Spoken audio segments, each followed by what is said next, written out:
ada di lokasi ini untuk melakukan KKN terpadu ya dari berbagai program studi. Terima kasih atas kesempatan yang diberikan kepada saya untuk berbagi terkait dengan bagaimana mengasuh dan memberikan stimulasi perkembangan motorik maupun bahasa kepada anak-anak usia balita. Baik, saya akan berbagi screen dulu. Mudah-mudahan tidak ada kendala ya. Kalau Sebentar. masukin ID segala ya langsung. Saya memasukkan sendiri, nggak apa-apa, Mbak Alisa? Iya, Ibu, Ya, tidak oke, apa-apa. baik, tidak apa-apa ya. Baik, ini yang apa namanya CV saya memang sudah sejak tahun 90 menjadi staf pengajar di IPB. Dahulu masih gizi masyarakat dan sumber daya keluarga, lalu sekarang menjadi dua, menjadi gizi masyarakat dan ilmu keluarga dan konsumen. Jadi Bapak dan Ibu juga teman-teman mahasiswa semua eh, apa ilmu keluarga dan konsumen ini adalah program studi satu-satunya di Indonesia ya yang bergerak atau nantinya menghasilkan lulusan yang mempunyai kompetensi untuk menjadi family educator, jadi pendidik keluarga. Nah, ini di sini beberapa karya yang sudah juga saya hasilkan. Nanti teman-teman mahasiswa maupun ibu-ibu mitra ya juga ada, mungkin bukan hanya ibu ya, ayah juga mangga silakan kalau ingin tahu buku apa, saya juga sudah menerbitkan beberapa buku ya. Baik, tanpa memperpanjang saya akan mencoba memaparkan bagaimana sih sebetulnya mengasuh anak ya. Jadi sebetulnya ini semua kan ada yang sudah jadi ibu maupun yang jadi maupun calon ibu ayah ya. Yang mahasiswa sekarang masih jadi calon ibu dan calon ayah, tetapi mungkin peserta di sini ya seperti ibu-ibu PKK itu sudah jadi ibu dan bahkan menjadi fasilitator untuk ibu-ibu lainnya. Jadi penggerak ya, sebagai tenaga penggerak yang bertemu langsung dengan para ibu-ibu, para ibu muda maupun ibu-ibu sudah lanjut gitu ya. Tetapi tujuan mengasuh anak sebetulnya sangat simpel, sederhana, yaitu bagaimana kita bisa membentuk anak-anak ini menjadi anak-anak yang seperti kita inginkan, gitu. Ya, jadi resepnya pun sama dari waktu ke waktu, udah di zaman purbakala gitu ya sampai sekarang, tujuannya sama, yaitu bagaimana kita itu memberikan asuhan yang tepat, memberikan kasih sayang, ya, membentuk emosi anak, lalu mengasah ya, memberikan stimulasi. Jadi asuh, asih, dan asah itu satu paket ya. Kalau yang teman-teman IKK mestinya mahasiswa dari program studi IKK tahu persis ya, asuh, asih, dan asah ya. Ya ini kalau dalam konsepnya Indonesia seperti ini. Walaupun kalau misalkan kita kupas gitu konsep-konsep barat ya sebetulnya akarnya juga ke sini. Ada yang mengatakan triple P atau positive parenting ya, tetapi kalau konsep Indonesia, konsep asuh, asih, dan asah ini sudah divalidasi oleh saya bersama teman-teman di IKK gitu ya. Jadi tujuan kita membentuk melalui pengasuhan itu sebetulnya membentuk anak. Anak seperti apa sih yang kita inginkan? Nah, ibu-ibu mungkin banyak tuh kalau kalau terkait anak, nanti ibu ingin anaknya seperti apa? Oh, saya ingin anak saya sehat. Anak kan kalau sudah melahirkan tuh doa kita kan semoga anak kita bisa menjadi anak yang sehat, cerdas, soleh, berguna bagi nusa, bangsa, agama gitu ya, banyak ya. Tetapi intinya sebetulnya tujuan pengasuhan itu menjadikan anak-anak ini bisa menjadi anak yang bertanggung jawab, berakhlak mulia gitu ya. Kalau udah akhlak mulia itu berarti sebetulnya sudah melingkupi semuanya gitu ya. Jadi itulah tujuan kita. Namun kalau kita melihat kepada apa yang dilakukan oleh kita sebagai orang tua ataupun orang-orang tua kita zaman dahulu begitu, masih ada nih yang melakukan mungkin kesalahan ya, saya bilang kesalahan, tetapi ini, terlepas karena dia memang salah itu karena tidak tahu atau karena memang yang dia tahu itu gitu. Jadi, akhirnya dia meniru apa yang salah dari orang tua-tuanya dulu gitu ya.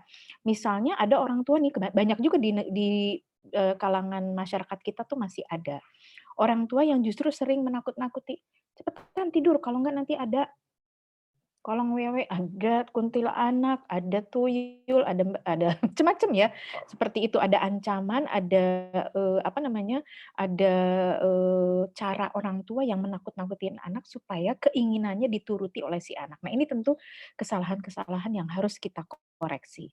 Kemudian kerap juga kita temuin anak-anak yang sering dibanding-bandingkan, direndahkan, menggunakan kata-kata yang kasar, dan itu dari hasil-hasil riset yang sudah saya lakukan bersama juga mahasiswa S1, S2 maupun S3 tuh menunjukkan seperti itu. Jadi banyak orang tua yang menggunakan kata-kata buruk, kata-kata keji gitu ya kepada anaknya. Tentu ini tidak kita inginkan.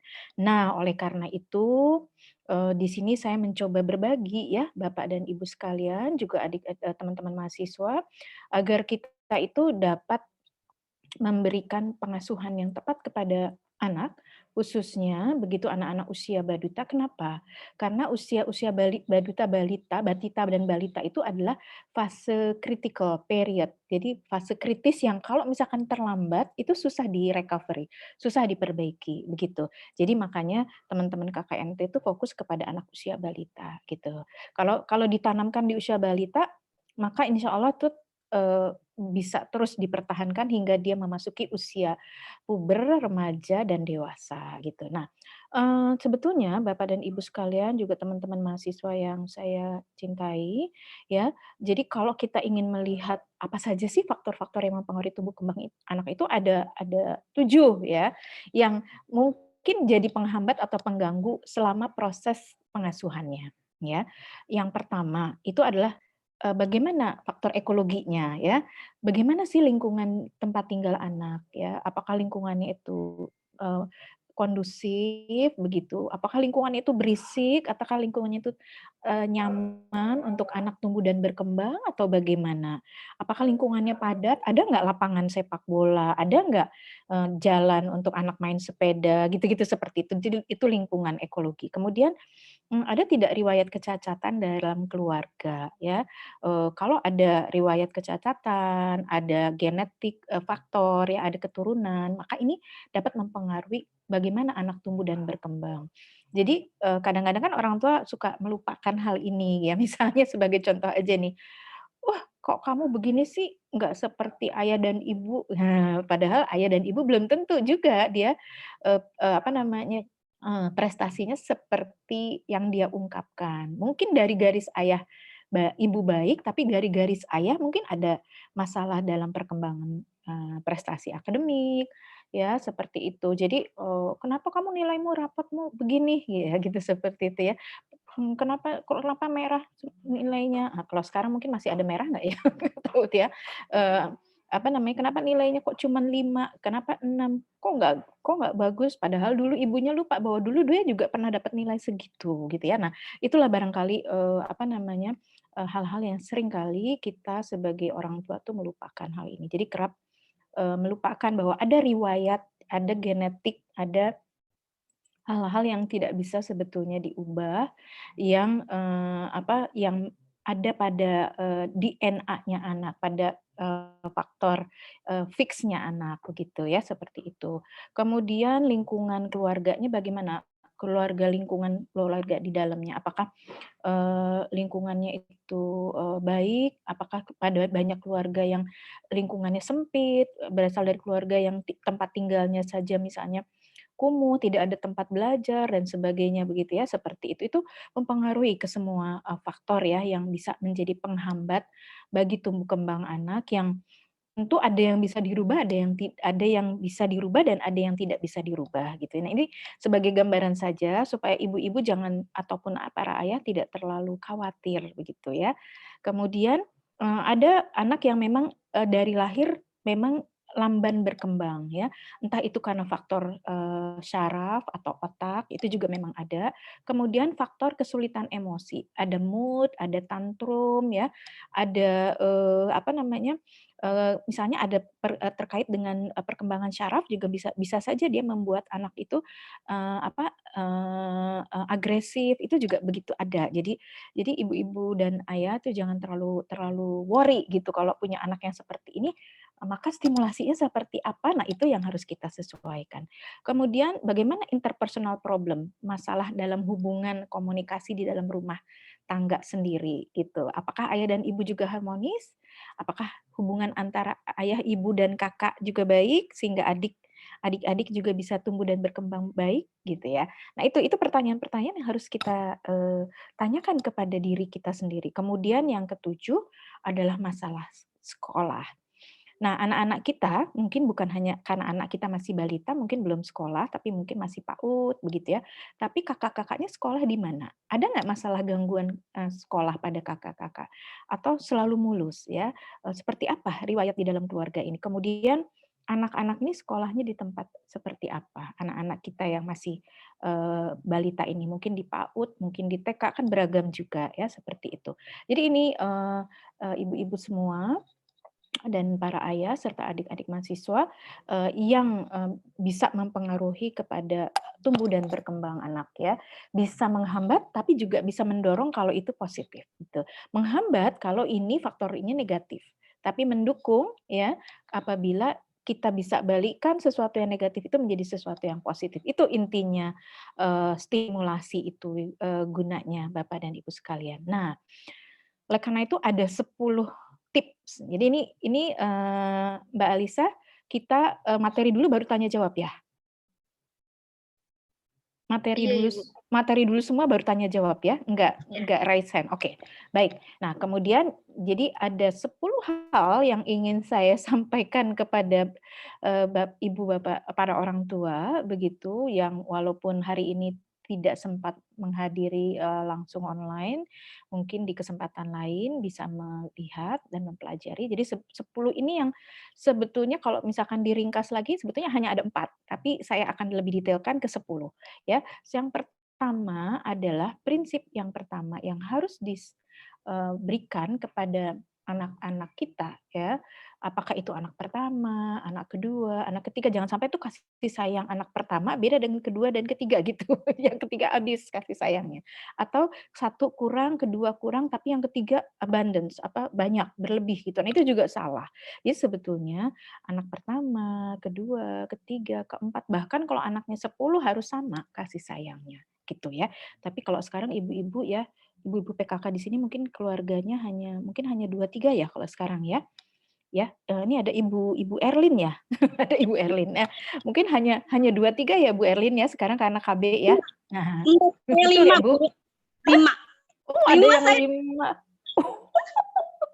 Hebat Bu Erlin. Oke, 5 ya Bu. Nah, 5 itu Ibu berarti harus berbagi kasih sayangnya sama antara anak pertama hingga ke-5 Bu. Nggak boleh beda-beda, itu syaratnya.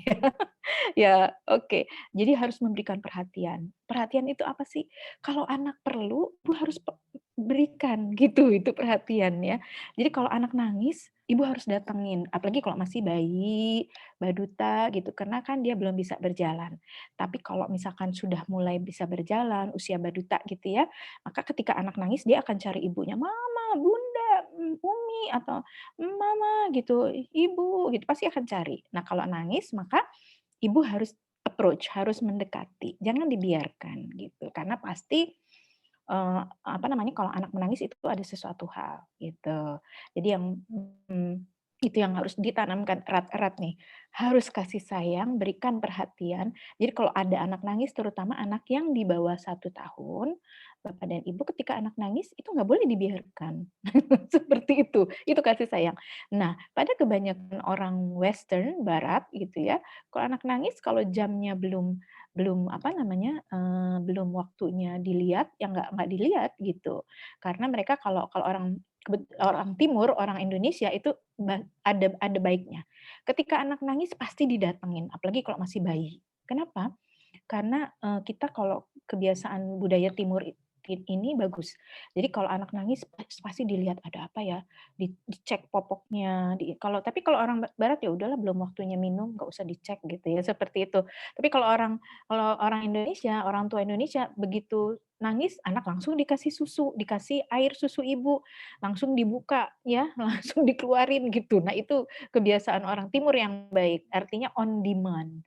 Anak nangis kasih minum susu, kasih ASI gitu. Tapi kalau orang barat kasih makan pun di schedule gitu, dikasih jadwal. Nah, nih jadi pertama kasih sayang. Kemudian berkomunikasi dengan anak tentu dengan perangan dan sebagainya. Kemudian mengekspresikan, mengungkapkan, "Ih, Bunda sayang banget sama kamu. Bunda sayang sama Kakak, Bunda sayang sama adik." Ya, apalagi kayak Bu Erlin 5.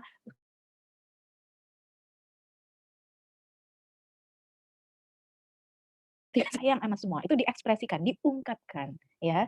Jadi, bermain dengan anak tuh salah satu ungkapan kasih sayang, ya, tersenyum kepada anak, ya. Sebaliknya kalau yang namanya cubitan, pukulan, itu bukan ungkapan kasih sayang, itu ungkapan kemarahan.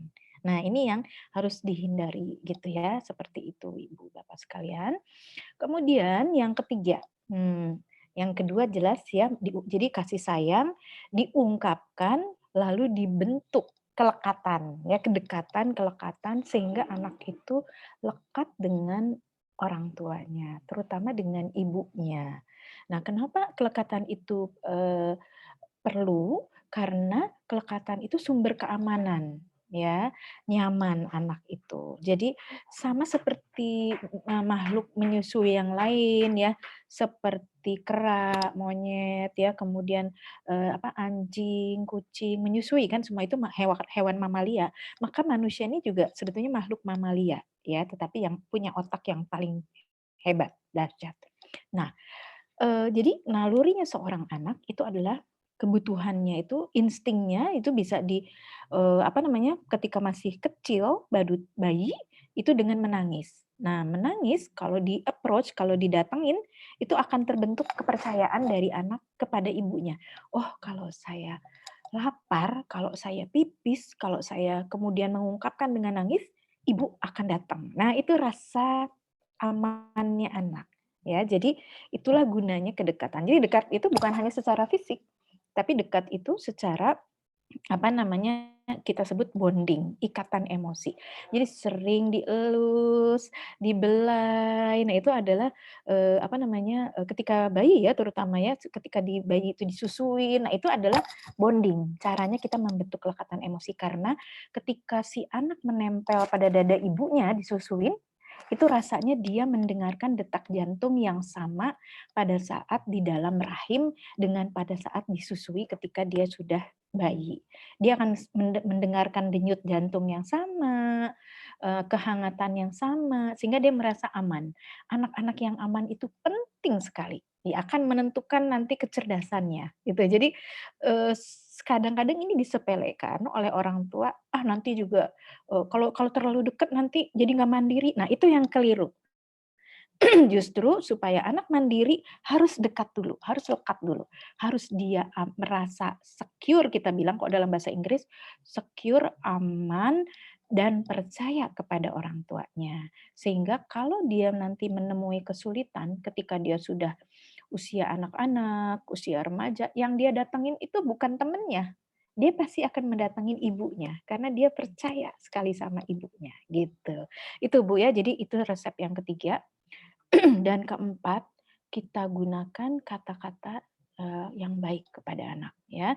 Ini sesuatu yang kita sebut emosi positif yang diungkapkan melalui bahasa yang baik. Nah, kekurangan kita sebagai orang tua itu kadang-kadang emosi orang tua itu menyertai pada saat kita berhubungan atau berkomunikasi dengan anak. Nah, ini yang harus kita kendalikan ya.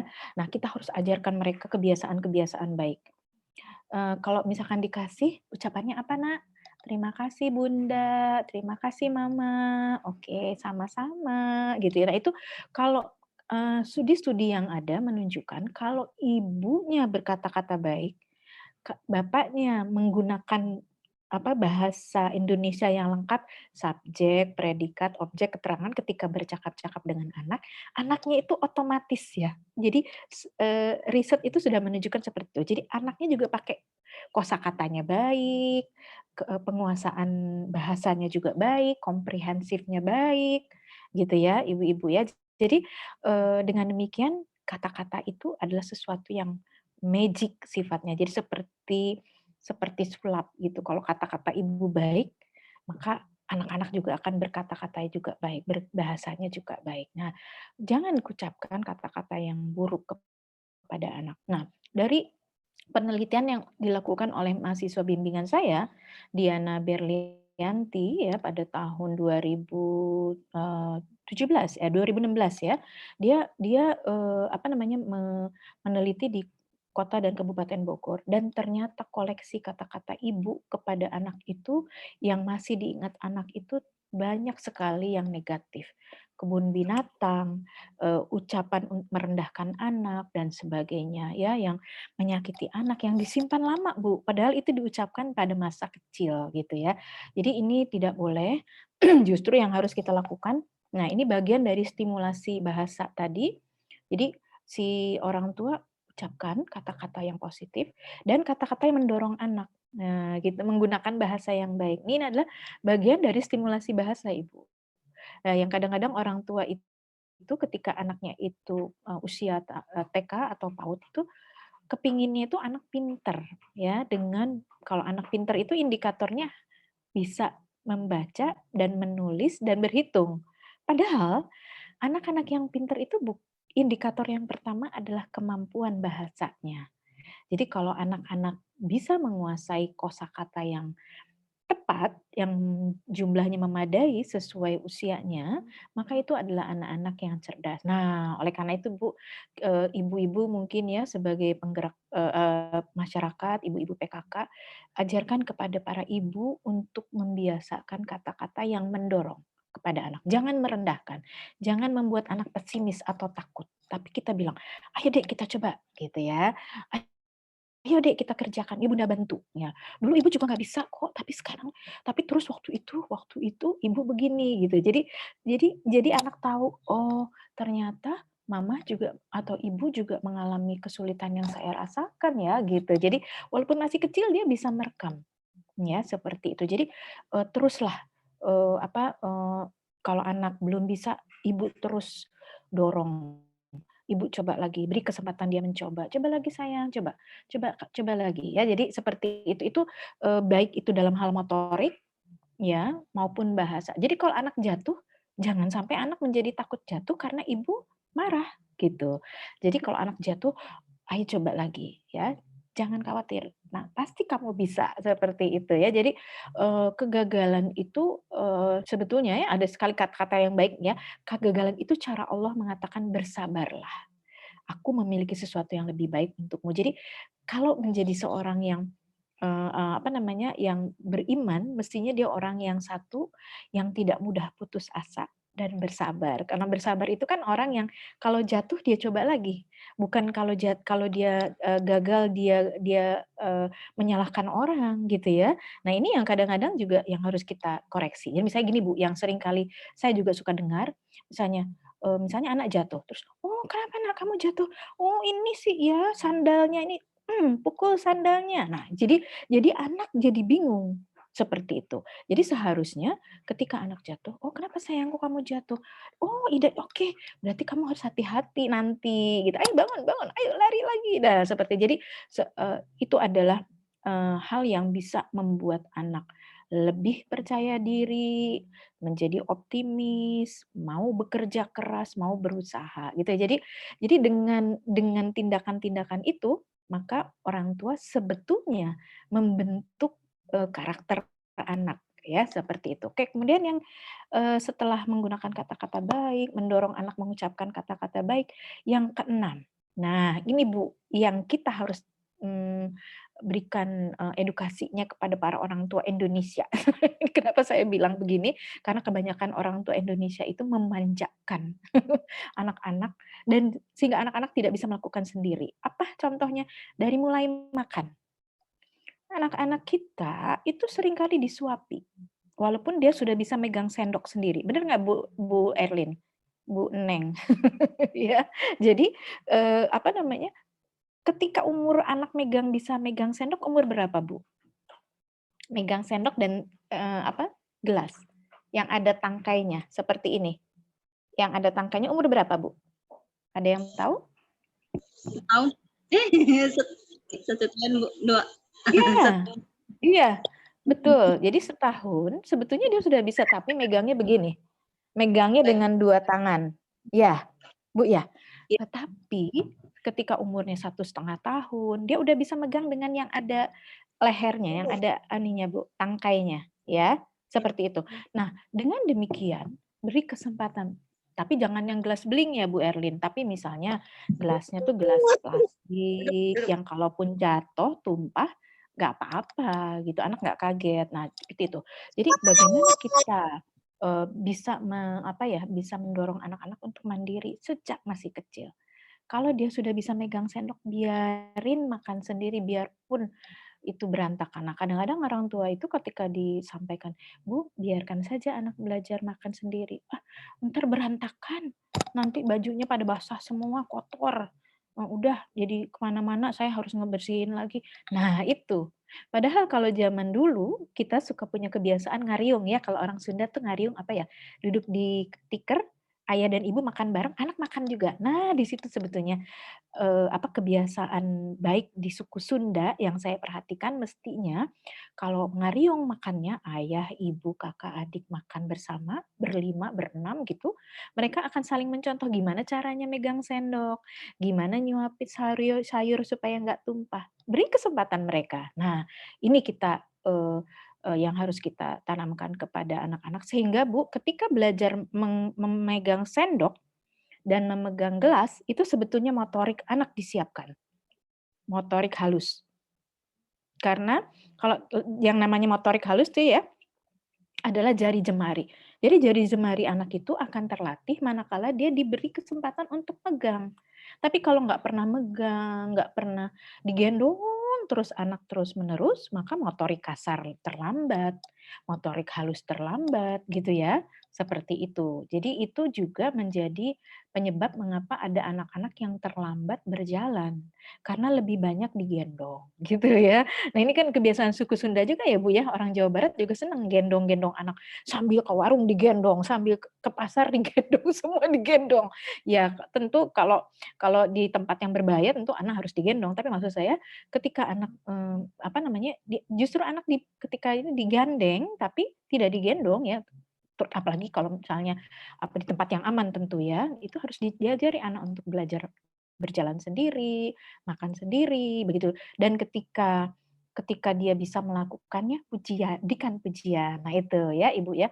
Nah, inilah yang barangkali, perlu apa ya, ketahui oleh para orang tua ya, dan, berikutnya pesan saya pada saat melatih itu orang tua harus sabar, sabar ya, sabar. Ya, jangan ucapkan kata-kata jelek, buruk kepada anak, karena itu bisa jadi doa. Nah, kenapa harus sabar? Karena berkembangnya anak itu perlu waktu. Itu namanya proses. Jadi, ketika kita ingin anak itu bisa bergerak lincah, bergerak motorik kasar dan halusnya bisa berfungsi dengan baik, maka, syaratnya ada sebetulnya. Anak harus sehat dulu. Coba Ibu amati sebagai ibu-ibu kader tentu tahu, kalau anak yang sering sakit, lamban biasanya bergerak berjalannya. Betul nggak Bu Erlin? Bu Neng? Betul ya? Jadi kalau dia sering sakit, berat badannya turun naik, enggak. Kalau sebetulnya kan kalau, Baduta tuh harus sampai Batita ya, itu, sampai balita lah bahkan, memang kecepatan bertambahnya sedikit sedikit sedikit, tapi Baduta itu kan berat badannya gitu ya. Nah, ketika berat badannya anak terus naik setiap bulan, dia pasti sehat. Itu indikator kenapa Kementerian Kesehatan menggunakan indikator berat badan. Walaupun sekarang juga menggunakan tinggi badan untuk menunjukkan stunting atau tidak. Nah, seperti itu. Jadi, syaratnya ibu-ibu, bagaimana kita menstimulasi motoriknya? Oke, Itu pertanyaan bagus Ibu, tetapi anaknya sehat dulu, itu syarat. Supaya anak sehat dan gizinya baik, kasih makan yang baik. Nah itu ya. Jadi, kalau kita ingin anak kita berkembang, optimal begitu, motoriknya bagus, bahasanya bagus, maka berikan makanan yang sehat. Jangan punya kebiasaan jajan. Nah, ini yang saya juga lakukan, riset berbagai, situasi ya di masyarakat di Kota Bogor, kebiasaan utama jajan, mungkin ibu-ibu PKK udah tahu semua. Jajan anak-anak itu bisa sampai 20.000 per hari, bahkan ada yang 50.000 per hari. Bayangkan, bener nggak Bu Erlin? Ya, 20.000 karena anak juga termasuk jajan makan berat. Bakso, cilok, gorengan, apa namanya, nasi uduk, semuanya berbelanja. Dan itu belum tentu bersih, gitu ya. Nah ini PR kita ya, ibu-ibu, PKK, bagaimana kita memberikan makanan yang, apa namanya, yang sehat dan bergizi. Nah, itu syarat dari motorik. Nah, sekarang saya akan memberikan, ancer-ancer gitu ya, indikator kira-kira apa saja yang harus, di ibu-ibu pegang begitu sebagai acuan untuk menunjukkan bahwa anak ini motoriknya baik atau tidak. Pertama, Bu, ya, tadi kan sesudah kita terus ya coba anak beri kesempatan, cek apakah ibu sudah melatih mereka untuk makan sendiri, self feeding, makan dan minum sendiri. Nah, kalau ibu melatih anak makan minum sendiri, otomatis motorik kasar dan halus, terutama halus karena megang ya, prehension namanya Bu, ini fine motor skill, adalah makan dan minum, kan makan itu memegang sendok, sendok itu kan kecil. Nah, itu adalah latihan motorik. Jadi ketika ibu mendorong anak untuk makan dan minum, maka motorik halus anak akan berkembang. Kemudian self dressing. Nah, itu tadi self feeding, feeding itu makan. Self dressing apa, Bu? Dress. Dress itu apa? Baju.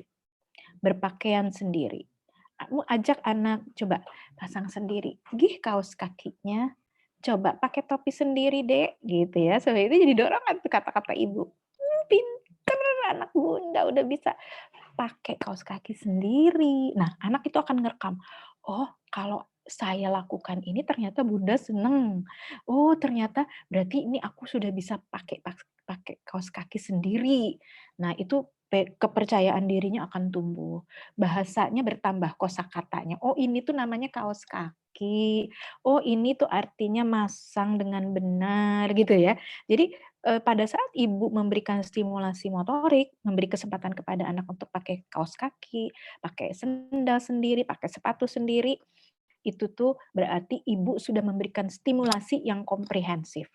Motorik iya, bahasa iya, gitu. Ya sederhana kan ibu-ibu dari kebiasaan-kebiasaan. Jadi biarin anak salah, karena dengan kesalahan itu misalnya terbalik, ih diketawain misalnya anak. Memang lucu sih kalau anak pakai sepatu atau pakai sendal terbalik kan banyak ya Bu ya, kadang-kadang juga pakai sepatu ayahnya gitu, coba-coba itu. Nah itu, ketika terbalik, ibu koreksi, "Dek, itu rasanya kebalik sayang, yang kiri ke kaki kiri masukin ke kiri." Nah itu dia akan belajar, oh kiri itu yang ini. Cerdas nggak dia, Bu? Cerdas. Dia akan menyimpan di dalam memori. Semakin anak dimasukkan kata-kata baru, semakin dia cerdas ya. Oke, self dressing sudah, berpakaian sendiri. Self grooming, Bu. Gosok gigi. Nah, anak kan sejak usia 1,5 tahun, 2 tahun tuh udah bisa gosok gigi sendiri. Memang sih masuk-masuk ke sana ada yang ketelen, tapi biarin. Maka dikasihnya jangan air mentah ketika gosok gigi. Kasihnya di gelas plastik pakai air yang sudah matang. Jadi kalaupun tertelan nggak apa-apa, jadi nggak ada bakteri atau kumannya. Kemudian gosok gigi sendiri, diajarin tuh, "Ayo Bunda juga gosok gigi." Nah dicontohkan tuh teladan. Jadi di situ sebetulnya pembiasaan-pembiasaan dimulain ya. Kemudian nyisir rambut sendiri. Nah, setelah itu semua yang berkaitan dengan dirinya sendiri, dia juga bisa belajar untuk memegang play skill, memegang tangan mencoret-coret, kasih kertas bekas aja Bu, nggak usah kasih kalau kalau kalau dulu kita masih langganan koran ya, sekarang enggak. koran ya, Bu, tapi mungkin apa ya, kalau sekarang ibu-ibu ya, mungkin dus gitu ya, dus yang itu yang ada polosnya, nah itu buat coret-coret, bikin ngelipet-lipet, bikin kalau dulu kan kalau saya zaman saya masih kecil tuh, saya masih ingat diajarin ngelipet koran, bikin kapal-kapalan, bikin pesawat gitu ya. Tapi sekarang anak-anak udah nggak ada koran ya, jadi lain melipatnya. Ya kemudian life skill. Nah, ajarin anak untuk melatih kakinya, naik turun tangga, lompat-lompat, menendang bola gitu ya. Ini motorik ibu-ibu. Nah, kemudian yang ketujuh, berikan sarananya. Sarananya tuh, alat-alat Bu, yang ada di rumah aja. Jadi, "Bu, kan saya nggak punya Lego-legoan." "Oh, nggak masalah. Ibu punya itu kan, punya kotak-kotak di rumah, ada kotak-kotak bekas susu, bekas, apa namanya, biskuit, kotak-kotak apa aja. Ajarin menumpuk, ajarin mengenali warna, ya, seperti itu. Jadi jangan khawatir, Bu. Menjadi orang yang nggak mampu bukan berarti anak kita tidak bisa pintar, gitu. Jadi ibu harus bisa memberikan motivasi ini kepada para orang tua yang kurang mampu untuk mengatakan banyak loh orang-orang sukses yang berasal dari keluarga nggak mampu. Banyak, Bu. Di IPB ini Bu, bejibun kalau saya bilang. Jadi banyak sekali anak-anak cerdas yang justru bukan berasal dari keluarga tidak yang mampu. Ya, jadi bukan hanya dari orang-orang perkotaan, kalau di IPB itu kebanyakan justru dari kampung-kampung, dari pelosok, dari Sumatera, dari Kalimantan, Sulawesi ya, apa namanya, Nusa Tenggara dan seterusnya ya, di seluruh Indonesia. Tapi dia bisa cerdas. Kenapa? Karena faktor asuhan yang tepat, stimulasi yang tepat. Jadi kalau misalkan nggak punya Lego bukan berarti anak nggak bisa pinter ya, tapi bisa pakai kotak. Zaman dulu tuh kadang-kadang, dulu kan ada majalah Bobo ya, tapi pada orang-orang yang tidak mampu berlangganan majalah, itu kadang-kadang koran bekas atau majalah bekas itu dibeli oleh orang tuanya, dikasih ke anaknya, disuruh baca. Oh, harus kita sebagai orang tua harus banyak panjang akal ya. Kalau ini nggak punya maka cari pengganti gitu. Sekarang ibu-ibu harus pinter. Kemudian, berikan sarana untuk belajar. Kalau nggak punya meja bagus, meja bikinan kita ya, bisa juga dari dus-dus dibuat meja untuk anak belajar ya, yang penting ada niat, Bu, seperti itu. Kemudian bisa dari gunting-gunting, majalah-majalah ditempel dan sebagainya ya. Jadi bagaimana sebetulnya sangat sederhana membuat tempat yang nyaman ya, tempat yang ini untuk anak dan private. Jadi kalau Bu Erlin punya anak 5, lima-limanya mestinya punya tempat belajar. Jangan anak pertama punya, anak kedua punya, yang ketiga, keempat, kelima nggak kebagian. Nah, bisa jadi output-nya beda, hasilnya beda, gitu ya, Bu Erlin. Contoh terus nih Bu Erin, karena anaknya 5. Kalau saya cuma 3 Bu. Saya cuma 3, lebih sederhana, lebih gampang ya. Nah, kemudian kasih tempat dia untuk, mengekspresikan. Ada, oh kalau bisa nempelin hasil karyanya anak, itu senang sekali. Ditempelin sama ibunya ya, dilihat lagi ya, lingkungannya bersih dan rapi, itu sih sebetulnya ya. Dan ketika anak belajar, baik itu kalau untuk secara anak-anak yang udah besar ya, ketika anak belajar ibunya jangan nonton sinetron ya. Bisa nggak Bu? Gitu. Jadi ketika anak belajar, ibu di samping ya. Nah, seperti itu stimulasi yang utama. Nah, itu keteladanan kita sebut ya, keteladanan di mana orang tua memberikan contoh kepada anak yang tentunya juga, sangat ini keteladanan ini seperti pelajaran yang tak berbunyi ya, tidak diberitahu, tidak menggunakan kata-kata, tapi diberikan contoh dengan tindakan nyata. Itu jauh lebih efektif kadang-kadang ya, ketika ada hal-hal yang sederhana sebetulnya. Bagaimana membentuk kerajinan pada anak itu kan kalau orang tua dan ibu dan bapaknya rajin, biasanya anaknya juga rajin. Kalau ibu dan bapaknya senang membaca, anaknya juga senang membaca. Kenapa? Karena koleksi bukunya banyak, gitu ya. Kalau anak-anak kalau kita ya, ayah dan ibunya, waktu waktu masih kecil-kecil gitu, waktu dulu juga, juara 1, 2, 3, anak-anaknya juga nggak jauh-jauh sih sebenarnya seperti itu ya. Tetapi kan kita bervariasi ya, di dunia ini kan beragam. Nah, oleh karena itu yang penting adalah berikan contoh ya kepada anak-anak, apa namanya, yang baik, yaitu ya, baik dalam hal, apa namanya, kata-kata ya, sehingga, bisa bisa apa namanya, ditiru oleh anak begitu, maupun dalam hal perbuatan yang lain ya. Jadi, itu Bu yang ke-8, lalu yang ke-9, ucapkan harapan pada anak sebagai bentuk komunikasi yang konkret. Ya, misalnya gini, apa namanya, eee, orang tua itu perlu kadang-kadang begini ya, harapan itu, kita berikan atau kita sampaikan kepada anak supaya anak tahu, "Oh, bunda itu maunya ini, oh ayah itu maunya aku begini." Ya. Jadi untuk anak-anak balita, sampaikan juga hal ini ya, "Aduh kamu pinter, hari ini sudah bisa melipat baju," yang untuk anak-anak balita ya, heeh, sudah bisa melipat baju. Oh, sudah bisa bantu bunda naruh piring, oh sudah bisa. Nah, itu adalah, eee, nanti sesudah bisa bisa, mencuci piring, nanti bisa bantu bunda mencuci baju ya, gitu. Nah, itu harapan tuh, memberikan, harapan. Jadi anak selalu semangat. Jadi, sesuatu yang juga dipelajari anak dalam, dalam kehidupan sehari-hari mereka adalah mereka senang tantangan. Jadi kalau yang udah bisa, yang udah biasa itu mereka kadang-kadang bosan ya, apalagi anak-anak balita sekarang. Jadi kasih kegiatan-kegiatan yang baru, yang menantang ya. Kalau dia sudah yang bosen di rumah, kasih ajak keluar ya, tantangan keluar ya, tapi tetap harus, disampaikan harapan orang tua gitu ya. Misalnya begini, "Boleh main keluar Nak, tapi ya pulang jam segini." Itu kepada anak yang udah besar ya, tapi kalau misalnya anak-anak balita, ibu harus bilang, "Boleh main, tapi sesudah main cuci tangan ya Dek," gitu, seperti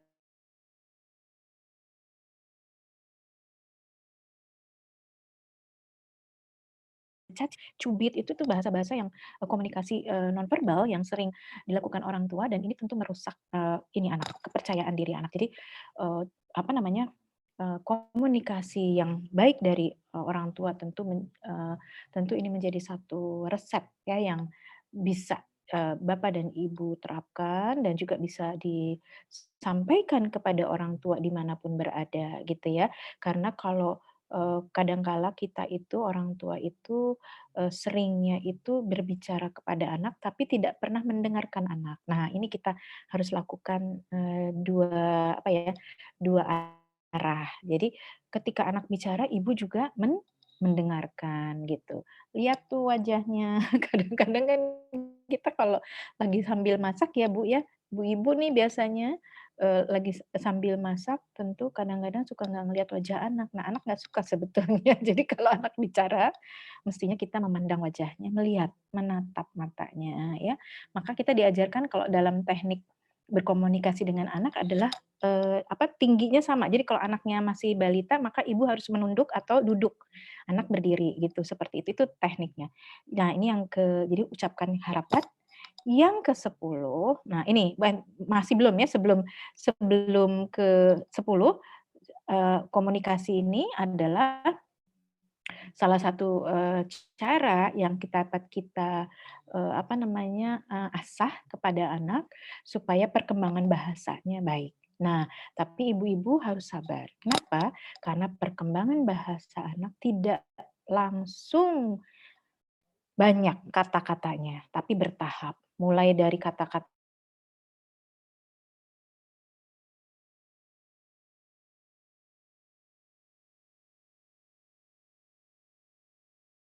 yang, kata-kata memanggil ibu itu kan bukan bunda, kalau bunda agak susah, bun bun gitu susah ya, bu bu bu bu itu masih agak, tapi ma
kecerdasan anak akan bertambah, Bu, ya. Kenapa? Karena kalau dalam kondisi rileks, kepala anak dielus-elus ngantuk gitu, kemudian ibunya bercerita, itu ceritanya itu akan nempel, Bu, sampai hari tua.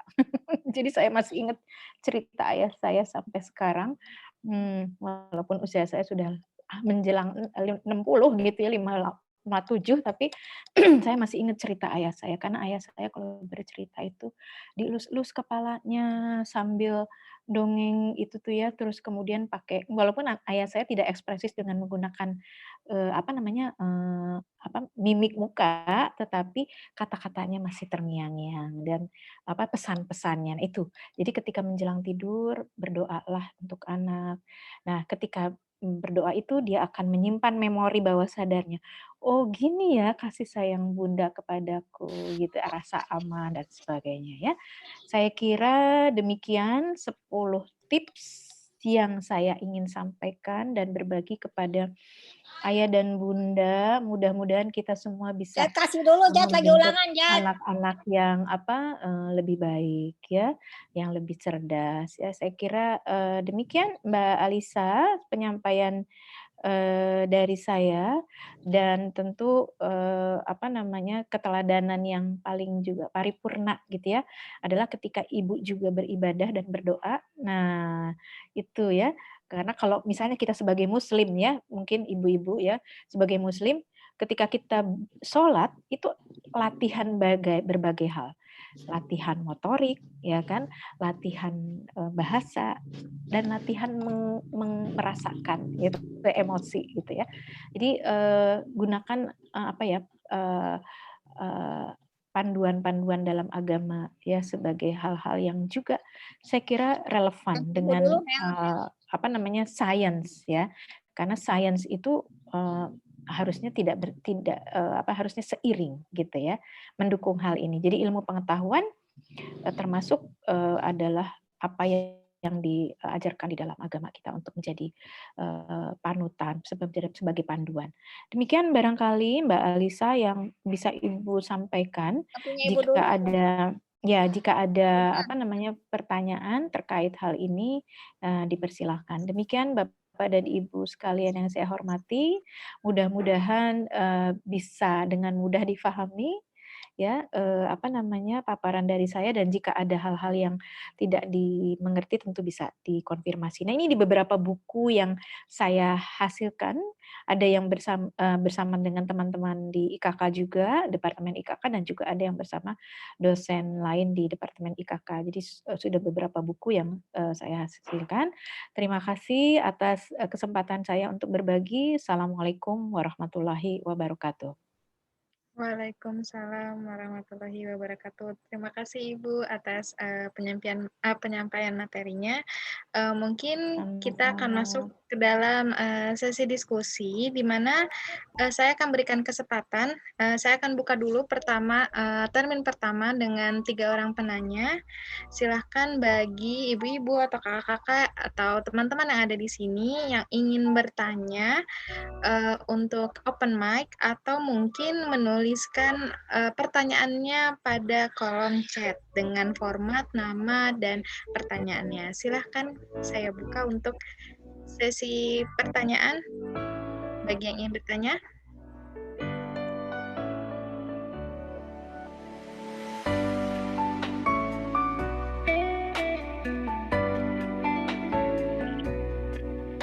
Oh iya, Bu Erlin ya? Bu Erlin ingin bertanya?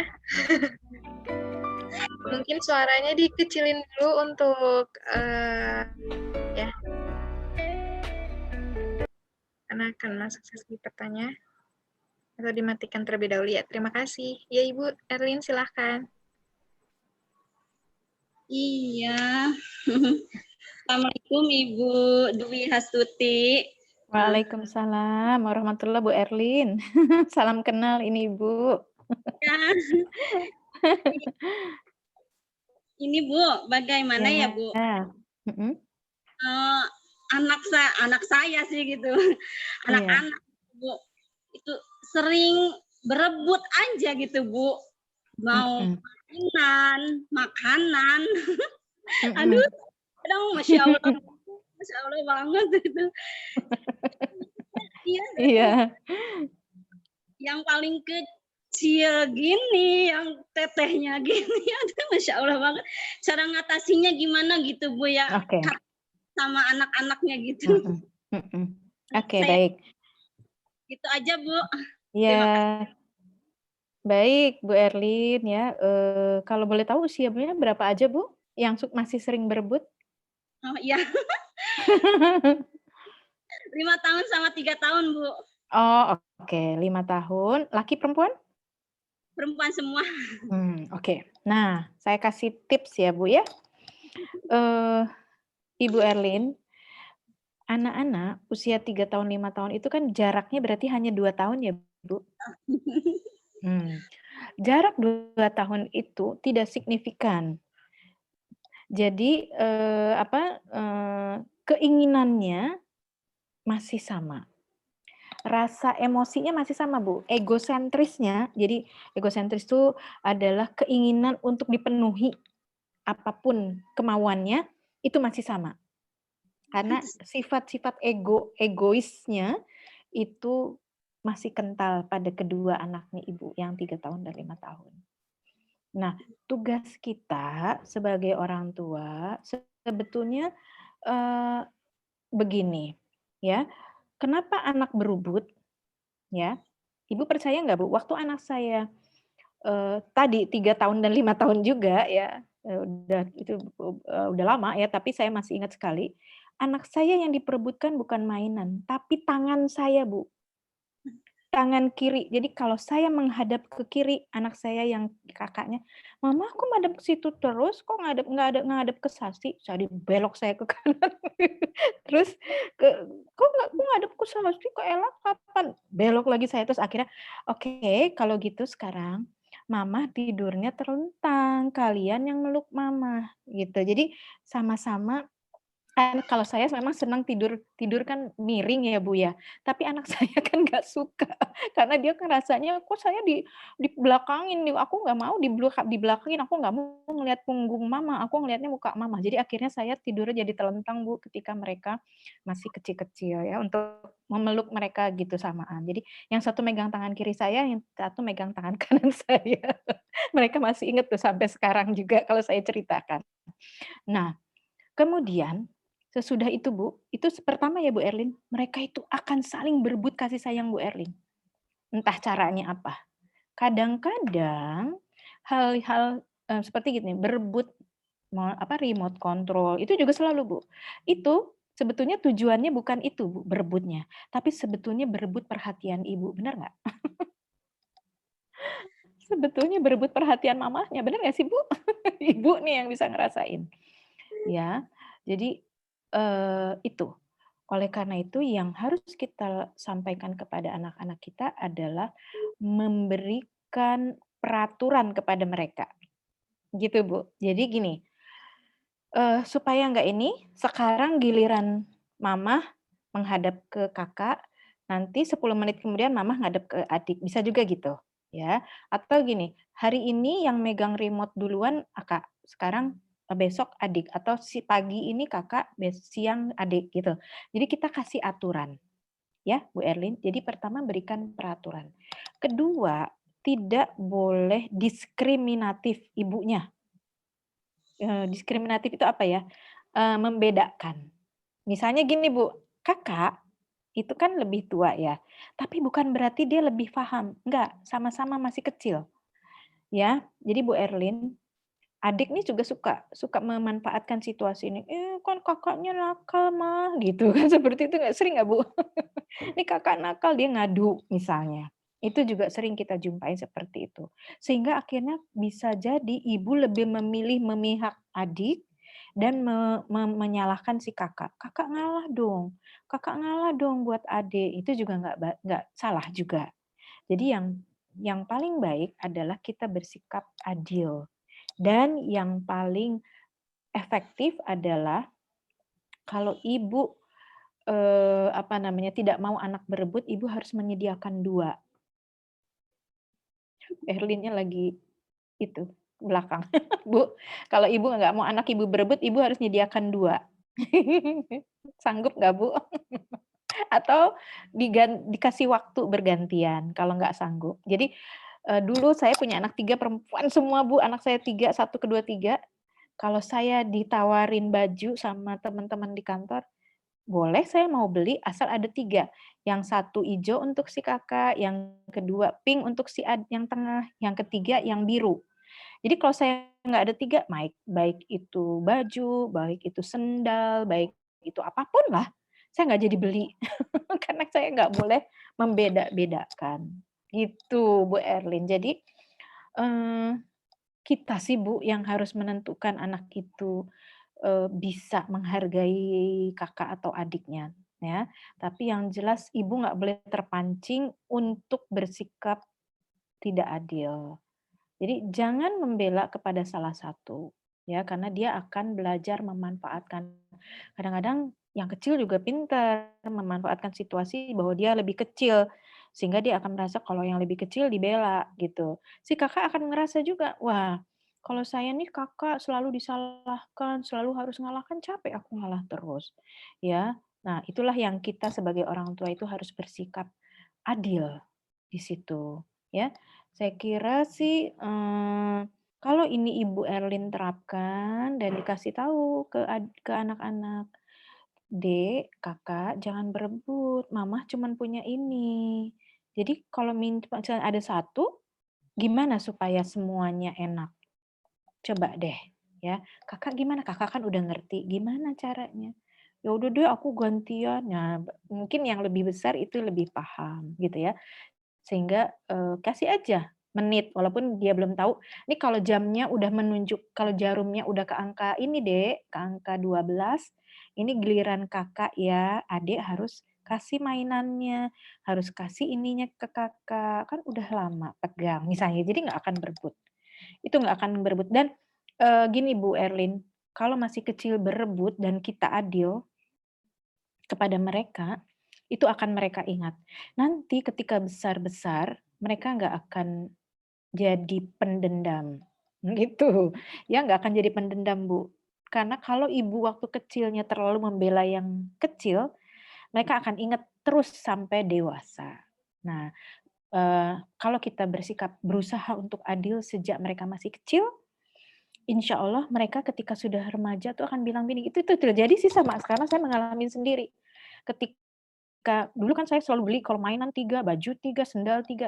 Ketika sudah remaja, dewasa gitu mereka bilang, Mah, aku nggak butuh itu kok, biarin Adek aja," gitu. Jadi karena mereka tahu bahwa saya sayang sama mereka sama, gitu. Jadi nggak membeda-bedakan mereka. Jadi ketika udah remaja, mereka udah bisa punya kemampuan berpikir sendiri, "Mama aku nggak butuh itu, aku butuhnya ini, itu buat Adek aja, aku nggak usah dibeliin," gitu. Tapi waktu kecil-kecil kan nggak ngerti dia, kasih semua sama, gitu Bu. Jadi itu sih resep dari saya untuk, ibu atau, ini orang tua untuk selalu bersikap adil ya dan bijak kepada anak-anak. Jadi aturan sejak kecil itu harus kita sampaikan dan biasakan, insya Allah anak-anak akan paham ya ketika dewasa gitu, remaja lah. Mereka udah ngerti, "Oh aku nggak butuh ini, aku butuhnya itu," gitu. "Itu adik aja, aku nggak usah dibeliin Mah," gitu ya, seperti itu. Itu nanti setelah dewasa, tapi waktu kecil penuhin tuh semua dulu. Sama-samanya juga masih egosentris. Masih 5 tahun, 3 tahun, ibu masih panjang, masih 10 tahun ke depan. Jadi ibu harus sabar ya Bu Erlin. Tapi insya Allah kalau misalkan itu dilakukan, ketika besar tuh nggak ada rasa iri, nggak ada pada anak-anak. Itu kebetulan, anak-anak saya seperti itu. Bahkan yang besar itu selalu mikirin, "Aduh adik kok gini ya Mah? Kasih ini ya Mah, aku kasih ini ya, aku kirim ini ya," gitu. Sayangnya luar biasa gitu, kalau ibu sejak kecil adil kepada mereka semua. Dan saya ungkapkan itu kepada mereka. Ya, sama mama, papa sama sayangnya, nggak beda-bedain kalian gitu. Semua anak mama sama gitu ya. Semua lahir dari perut mama gitu. Mama sayang semua. Nah, ibu sering-sering ucapkan itu saja. Ya, saya kira mudah-mudahan bisa ini ya Bu Erlin dicoba dulu ya. Ya, begitu mungkin Mbak Alisa, mudah-mudahan jelas Bu Erlin. Iya Ibu, ini ada pertanyaan di kolom chat nih Bu, mungkin saya Oke. bacakan aja Ya ya Bu. silakan, silakan, heeh. Jadi ada 2 pertanyaan Mhm. dari, teman-teman, kayaknya nih bukan ibu-ibu sih Bu, jadi kayak masih mahasiswa calon. Calon, nggak apa-apa, bagus Jadi malah. Heeh. ada pertanyaan dari Kalimat Thaibah, izin Mhm, bertanya Bu, mhm, jadi bagaimana jika, hanya sewaktu-waktu apa yang mungkin tadi materi yang Ibu sampaikan mhm. tersebut, hanya bisa ya kan, di waktu-waktu tertentu. Jadi, Nggak kalimat konsisten ya? ini ya, Heeh. jadi kalimat ini mungkin, punya ponakannya banyak dan, hanya waktu-waktu tertentu aja dia bertemu dengan keponakan-keponakannya. Bagaimana Oh, oke, heeh. menerapkannya gitu. Oke. Lalu, pertanyaan yang kedua, bagaimana jika, anak itu terlambat bicara? Bagaimana kita mengatasi anak yang terlambat bicara? Seperti itu. Oke, oke ya. Ibu jawab dulu yang ini ya, 2 ini ya? Ya. Oke. Iya, baik. Nah, jika sewaktu-waktu bertemu dengan keponakan yang mana kita itu hanya punya, sedikit waktu untuk mereka ya, itu memang akan sulit untuk kita memberikan intervensi seperti ini. Jadi yang harus kita share ilmunya adalah kepada ibunya dan kepada ayahnya. Kalau kalau Non, kalau apa namanya, ibunya itu kakak kita, kita kasih tahu gitu, "Kak, ini WA apa loh WA? Kak, ini loh," gitu, seperti itu. Jadi kalau misalkan, apa namanya, kita sudah tidak berada dekat dengan mereka, apa namanya, pengetahuan ini tidak hilang dan akan bisa terus dilanjutkan gitu selama di rumah. Itu karena kan interaksi anak itu paling lama dengan ibunya. Kalau dengan kita sebagai tantenya, atau sebagai budenya, atau sebagai eyangnya, itu, sebentar, mungkinnya sekali-kali aja gitu. Sehingga, yang paling bagus adalah dikasih nih, materinya ini kepada kakaknya, Kalimah misalnya ya, punya kakak ya. Nah ini kasih, biar dia baca, kasih supaya dia tahu gitu. Sambil kalau misalkan itu dijelaskan, karena kan, tidak semua orang punya kapasitas sebagai orang tua. Ya, itulah barangkali yang perlu kita, share kepada, eee, ibu-ibu muda gitu ya, mungkin teman-teman IKK punya pengetahuannya, tapi ibu-ibu muda yang lain kan enggak. Nah, itulah yang di-share, "Ini loh, harusnya seperti ini," ya. Iya, Jika bener. jika Boleh mau punya. efektif memang harus konsisten. Mbak Mbak Mbak Alisa bisa di-unmute di yang lain, di-mute yang lain. Nah ya. Jadi, apa namanya, jika, eee tidak konsisten memang akan, halangannya akan banyak gitu. Jadi, apa namanya, yang harus dilakukan itu memang konsistensi. Jadi kalau misalkan, kita meneladanin sekali-kali datang ya memang, kurang begitu ini ya, efektif gitu. Nah kita berikan intervensinya nih ke keluarganya saja gitu, itu lebih baik. Kemudian, bagaimana pada anak-anak yang telat bicara? Yang telat bicara ini memang, apa namanya, apakah itu speech delay gitu ya, sampai ke tahap itu dan seberapa, tingkat severity-nya, keparahannya tentu harus kita cek ya. Nggak bisa misalkan, apa namanya, dilakukan oleh orang tua saja, maka itu harus ada terapis ya. Terapis, walaupun terapis juga itu kan paling dalam satu kali meeting itu mungkin hanya 1, 2 jam. Tapi selanjutnya, terapis ini akan minta bantuan kita sebagai orang tua. Apa yang harus di apa namanya, teruskan di rumah, kebiasaan-kebiasaan apa. Nah, pada kasus-kasus tertentu ya, anak-anak yang punya speech delay, bahkan ada yang gagap ya, atau yang nggak bisa mengucapkan huruf R ya, itu selama orang tuanya bisa memberikan kepercayaan diri kepada anak, dia nggak akan minder, nggak akan ngerasa kurang cerdas gitu, enggak, ya. Bahkan ada beberapa tokoh yang, kesulitan mengucapkan huruf R, tapi berhasil gitu. Kenapa? Karena ada yang bahkan gagap ya, ada yang gagap ya, tokoh-tokoh nasional, tetapi dia bisa sukses kenapa? Karena kepercayaan diri dari yang dibentuk dari, lingkungan itu kuat. Jadi, tidak ada, apa ya, tidak ada halangan sebetulnya buat kita membuat anak-anak kita ini berkualitas. Jadi kalau misalkan telat bicara, di terapi sudah, dilatih di rumah terus, jangan jangan putus asa, terus aja bicara, ajak bicara ya. Kalau misalkan dan yang berikutnya tips dari ibu, kalau misalkan telat bicara, ajak dia, ajarkan hal yang lain. Dia ajak, writing-nya, menulisnya. Jadi kalau lisannya kurang baik, tulisannya kita kita stimulir. Jadi bahasanya, verbal kurang, bahasa tulisan kita ajarkan. Ajarkan dia membaca banyak hal, ya, dan berikan motivasi bahwa dia bukan nggak cerdas ya, tetapi dia ada keterlambatan saja. Mungkin ada terkait dengan speech delay ini kadang-kadang terkait juga dengan brain ya, brain, mungkin ada damage ataupun, beberapa di Wernicke atau Broca's areanya yang mungkin karena jatuh dan sebagainya. Jadi, kasih kasih kecerdasan lain, kan multiple intelligence. Jadi kecerdasan itu bukan hanya dari bicara, tetapi juga mungkin dari sisi yang lain. Jadi jangan khawatir kalau ada anak yang telat bicara, ajarkan dia bahasa tertulis. Kalau ada anak lamban motorik kasarnya, ajarkan motorik halusnya gitu. Jadi kadang-kadang tuh, mana dulu yang anak punya potensi, nah itulah, tugas kita menemukan itu. Begitu, Kalimah ya. Terima kasih pertanyaannya. Terima kasih Ibu atas jawabannya. Sekarang mungkin saya buka termin kedua bagi yang ingin bertanya. Silahkan.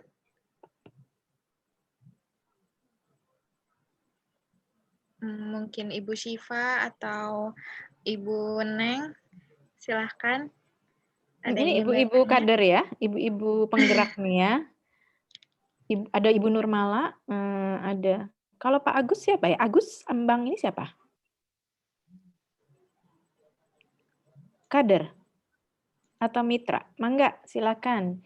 Ibu Bapak jika ada yang ingin ditanyakan. Ya, silahkan Bu Neng. Iya. Neng kelihatannya ya. Iya. Bu, saya di sini, Silakan. saya kan sebagai ini Bu, yang mau saya tanyakan adalah saya di sini adalah sebagai pengelola PAUD, di mana mengasuh anak-anak balita yang udah kebanyakan diasuh sama ibunya di rumah. Karena kami apalagi sekarang di zaman sekarang ini pertemuan kami paling cuma sebentar ya.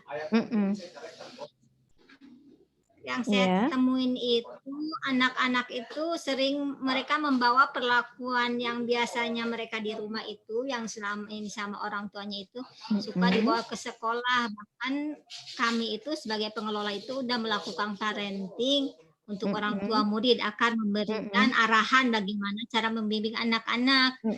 Tapi namanya ibu-ibu yang mungkin udah kecapean, yang udah biasa juga dengan perilaku di rumahnya. Jadi anak-anak itu terus aja membawa. Anak-anak yang udah mulai tahu mana yang baik dan mana yang betul itu biasanya mereka itu berlomba-lomba menjadi pengadu Bu pada saya. Bunda misalkan si Alisa nih misalkan dia ngomongnya seperti ini Bunda kayak gitu. Jadi anak-anak tiap kali mendengar itu, nah saya ini sebagai penengah anak-anak biasanya ya jangan kayak gitu. Nah, karena tapi itu menjadi apa ya? Jadi mereka itu berlomba-lomba jadi pengadu. Nah, apa yang harus saya lakukan? Ya, anak-anak itu bisa menyelesaikan masalah. Jadi nggak boleh kayak gini loh gitu. Bahasa-bahasa mereka yang di rumah itu. Karena sering saya juga mendengar tetangga-tetangga itu, jadi yang di rumahnya itulah yang nggak bisa kita stimulasi pun. Kalau di sekolah itu di PAUD itu kami selalu melakukan hal yang terbaik buat anak-anak, tapi ibu mereka, nah yang karena kurang kemampuan itunya mungkin. Iya, betul. Nah mungkin saya tanyakan jalan keluarnya aja, biar mereka itu enggak menjadi pengadu terus. Jadi seakan-akan saya itu apa ya, padahal nggak boleh kan. mereka itu selalu menjadi pengadu gitu. Nanti karena kalau misalnya saya selalu iya nanti terus-terus mereka kan seneng. Baik, oke. Saya Itu nggak dulu mau ya. mereka sampai besar. Ya pun gitu Iya. aja. Iya, baik. Terima kasih ya. Ini Bu Nurmala ya? Bu Neng. Oh ya, Bu Neng ya, Bu Neng. Tulisannya Bu Nurmala soalnya. Oke, Bu Neng. Terima kasih. Jadi ada 2 sebetulnya pertanyaannya Bu Neng. Pertama, bahasa buruk yang berasal dari rumah. Kebiasaan buruk ya, Bu Neng ya. Kebiasaan buruk dan bahasa buruk yang dibawa dari rumah, yang mana datang ke sekolah, ke PAUD, nah itu berinteraksi juga dengan anak-anak lain ya. Nah, memang Bu, kita itu mendidik orang tua itu tidak semudah kita mendidik anak-anak, betul nggak Bu Neng? Aduh susah paling. Jadi ya sebetulnya itu bisa dimulai pada saat Ibu Neng menerima orang tua mau daftar anak gitu, nanti lain kali ya disampaikan kepada orang tua. Tapi ini kan anak ini sekarang udah sekolah, dan itu sesuatu yang Ibu punya PR besar. Tapi kalau untuk ke depan nanti bilang aja gini Bu Neng kepada orang tua yang akan menitipkan anaknya di PAUD Ibu. Ibu punten, di PAUD ini saya butuh kerjasamanya dengan Ibu, karena saya di sini nggak bisa sendirian membuat anak menjadi anak-anak yang cerdas dan baik. Gitu Bu, itu yang pertama ya, disampaikan dulu. Karena Bu Neng bukan dewa. Bu Neng itu hanya guru. Ya, bukan malaikat. Bu Neng itu hanya guru. Kita hanya guru. Tapi tugas orang tua sebetulnya yang mana jam berada di rumah kan lebih panjang. Di PAUD paling 2 jam Bu ya? 3 jam? 2 jam. Iya, 2 jam. paling 2 jam. Sementara 22 jam lain anak ada di mana? Ada di rumah. Nah, gitu. Jadi Ibu pertama harus sampaikan kepada para orang tua, Ibu punten, anak Ibu cuma 2 jam ada di sekolah saya. Tapi 22 jam anak-anak bersama Ibu dan ayah sama keluarga di rumah. Jadi saya mohon bantuannya. Kalau perlu kasih tanda tangan, Bu, pernyataan bahwa Ibu dan ayahnya mau berpartisipasi. Itu sih yang saya lakukan kepada sekolah saya, maksudnya yang ada di Lab School IPB itu kita lakukan seperti itu supaya mereka bisa berpartisipasi. Ya Bu ya. Jadi kebiasaan yang Ibu tanamkan di sekolah itu diulang-ulangnya bukan di sekolah saja tapi juga di rumah. Kan berat kalau misalkan Ibu Neng sendirian, baru aja 2 jam dibenerin, pulang udah begitu lagi. Yang lebih melekat di anak bukan yang ditanamkan Ibu jadi capek sendiri. Yang didengar dari orang tuanya, Ibu jadi capek sendiri, frustasi sendiri bisa. Jadi itu Bu harus disampaikan kepada orang tua ya. Karena bahasa itu anak itu pakai rekaman kan Bu, anak itu merekam. Dia merekam itu pakai telinga dan itu jadi kalau yang lama ingetnya anak memorinya itu adalah yang pakai tindakan. Misalnya gini Bu, dasar anak bandel sambil dicubit, itu pasti inget dia. Jadi yang dia inget bandel-bandelnya sama cubitannya dan itu emosinya akan menjadi negatif. Anak yang sering dikerasin di rumah itu di sekolah juga pasti akan galak. Benar nggak Bu? Betul kan? Jadi itu Bu, gini loh, ya memang harus sering-sering dikatakan Ibu, saya nggak bisa sendirian. Kalau saya tanamkan seperti ini di rumah juga harus diulang-ulang Bu, nggak boleh kata-kata anak kasar. Ini sampaikan aja materi saya sama Ibu ke ibu-ibu. Boleh kata-kata buruk itu, karena itu pasti akan disimpan dalam memori anak. Pasti itu. Nama-nama binatang itu keluar semua kadang-kadang ya. Jadi itu yang harus dikoreksi Bu. Jadi akibatnya anak kita tuh jadi pemarah, menjadi agresif. Karena di dalam memori bawah sadarnya dia anak-anak yang nggak punya harga diri. itu. Masih kecil dia simpen itu, tapi udah besar dia nggak akan menghargai orang tua juga. Itu makanya kalau doa dalam agama Islam kan apa, Bu, ya? Rabbana atina fid dunya hasanah.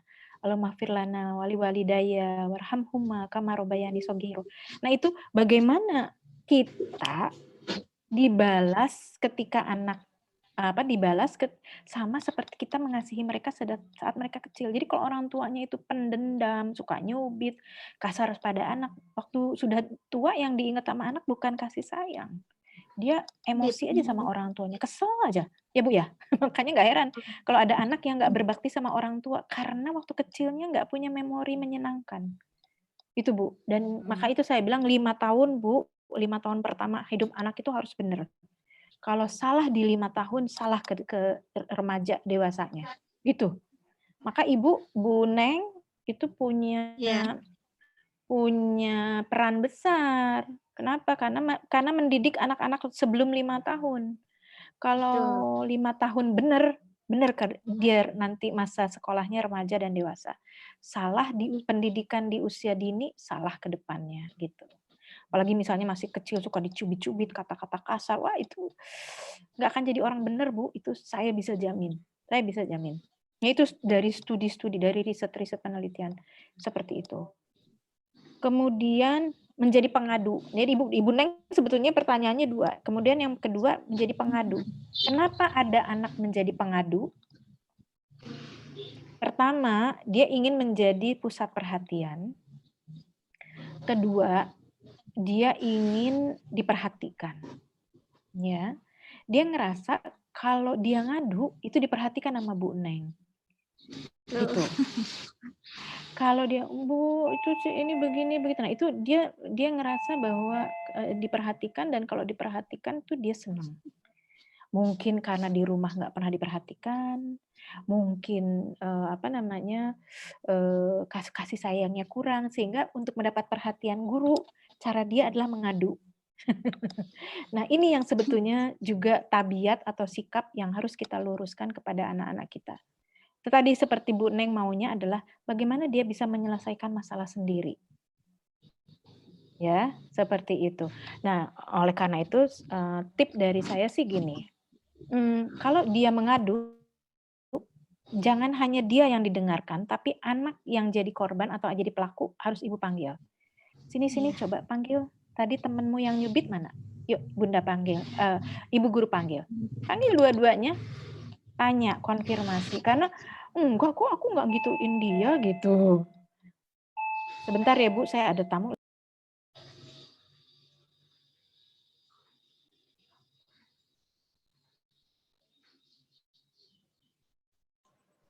Sebentar ya Ibu Neng.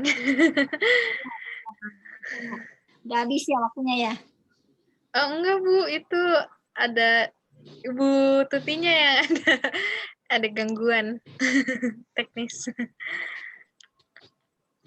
Sebentar ya Ibu Neng.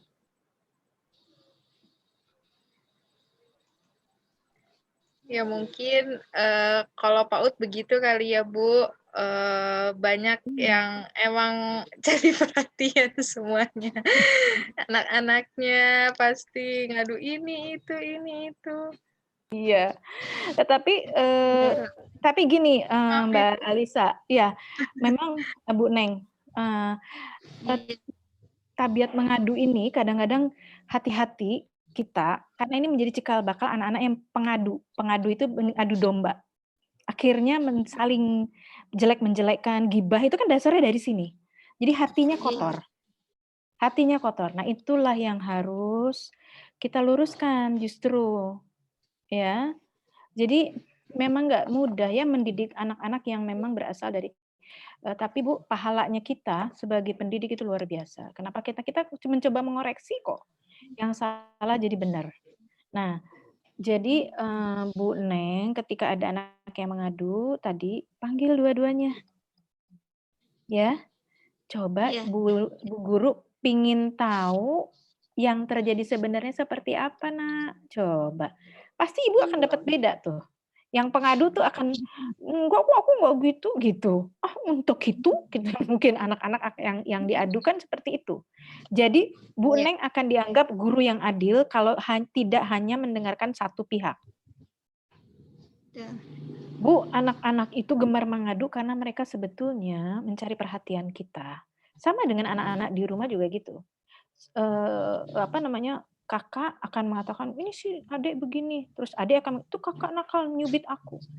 Kita panggil dua-duanya. Sini, sini, sini, coba. Yang benar ceritanya yang mana? Begitu dikonfirmasi dua-duanya di hadapan saya, biasanya mereka bilang, gitu. Jadi akhirnya mereka merasa, oh mereka mereka belajar juga berkata benar dan berkata jujur. Nggak boleh berdusta. Tidak ada dusta di antara kita. Nah, itulah harus latihan sejak kecil. Sejak kecil harus diajarkan. Kalau perlu, yang salah minta maaf. Gitu loh, Bu Neng.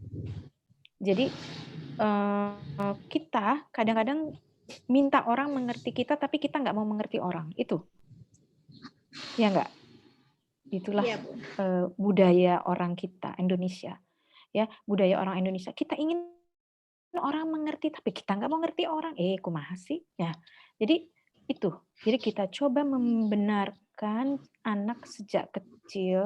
Mudah-mudahan itu menjadi hal yang bisa diingat dia ketika dia sudah dewasa, remaja dan dewasa gitu. Jadi kita sebagai guru harus bersikap adil, lalu konfirmasi, ya. Jadi jangan menerima aja aduannya dari satu pihak, tapi kita memanggil juga ke pihak yang kedua yang diadukan, sehingga dia akan merasa hati-hati ketika berbicara. Itu Bu, memang harus kita ajarkan. Dan ini juga kan sekarang media awareness di publik kan juga seperti itu Bu. Ada orang yang menulis jelek tentang seseorang di publik, di share, itu juga kan sesuatu yang yang harus kita budayakan, diperbaiki. Nggak boleh sharing sesuatu yang belum tentu benar. Nggak boleh sesuatu yang kita belum yakin itu benar kemudian disebarluaskan. Nah, itu berarti membuka aib orang, gitu ya. Jadi saya kira itu Bu Neng, memang Ibu harus bisa adil, ya, seperti itu. Begitu mungkin Mbak Alisa, Ibu Ya, MC? Iya, Ibu.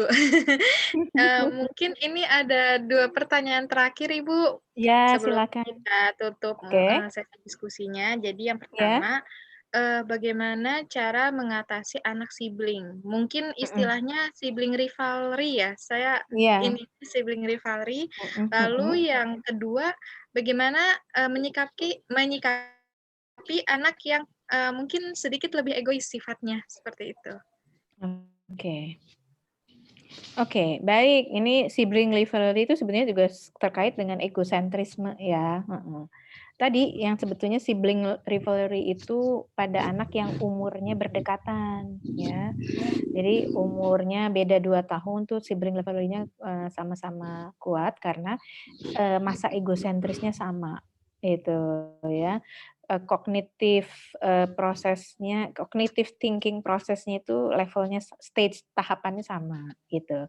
Jadi kalau dia 3-5 tahun kan semuanya masih prekonseptual ya, masih belum konkret. Jadi sama-sama masih pre-konkret kan, pre-operasional konkret. Jadi levelnya sama, jadi level berpikirnya sama, belum bisa menggunakan analisis segala macam kayak kita orang dewasa gitu ya. Sibling rivalry pasti umurnya berdekatan. Nah, yang penting ini ya, yang penting saya bilang sibling rivalry itu tidak mudah mengatasinya. Tetapi kalau tidak kita atasi dengan keadilan sejak masih kecil, mereka akan terus rivalry hingga mereka dewasa. Kenyataan banyak. Di keluarga-keluarga kita, rivalry itu bukan hanya pada anak yang masih kecil. Pada orang dewasa yang sudah jadi bapak ibu juga, ini masih iri sama adiknya. Karena kakek neneknya lebih sayang sama yang ini. Nah, inilah penyakit hati. Itu maka saya bilang ini penyakit hati. Sibling rivalry itu kan penyakitnya cuma satu, iri. Betul nggak? Jealousy sama ada hasad, dengki. Ini penyakit hati semuanya. Tetapi Tapi mestinya ini bisa diatasi kalau dilakukan sejak masih kecil. Itu saya bilang seperti yang tadi dilakukan oleh Ibu Neng. Ketika ada anak yang ngadu-ngadu, Ibu harus bersikap adil. Panggil dua-duanya. Seperti apa nih kejadiannya, Dek? Coba, Bunda mau dengerin. Pasti dia akan bilang, oh, enggak, aku enggak gitu kok. Itu kata kakak tadi begitu. Enggak, aku enggak gitu kan tadi kamu begini. Akhirnya mereka berantem sendiri itu di depan. Nah, sekali-sekali kita bisa bilang begini untuk mengatasi hal itu ya. Oke. Kalau gitu siapa yang salah? Coba menurut kakak gimana, menurut adik gimana? Harusnya gimana? Ajak mereka berpikir. Enak nggak kalau berantem? Saya begitu lakukan kepada anak-anak. Enak nggak kalau berantem? Gue enak mau. Capek nggak? Capek. Betul, karena berantem, bertengkar itu menguras energi kita, benar nggak? Habis berantem rasanya apa? Kalau kakak sama adik berantem, apalagi kalau kakak adik ini laki-laki, berantemnya fisik apa mulut? Fisik. Kalau ke anak kita laki-laki, berantemnya itu bukan cuma mulut, berantemnya itu lonjok-lonjokan, bulet. Capek kan? Sekarang, jangan sampai ibu ini menjadi pembela yang satu, sementara yang lain dikalahkan. Itu yang syaratnya aja. Tapi ketika si ibu adil, ya, tidak berpihak kepada satu sama lain, anak suruh ajarin menyelesaikan masalah sendiri, lama-lama dia capek juga suruh nyelesain sendiri. Akhirnya, buat apa ngadu-ngadu terus ke ibu? Uang ibu juga akhirnya harus konfirmasi, aku belum tentu benar gitu, ya.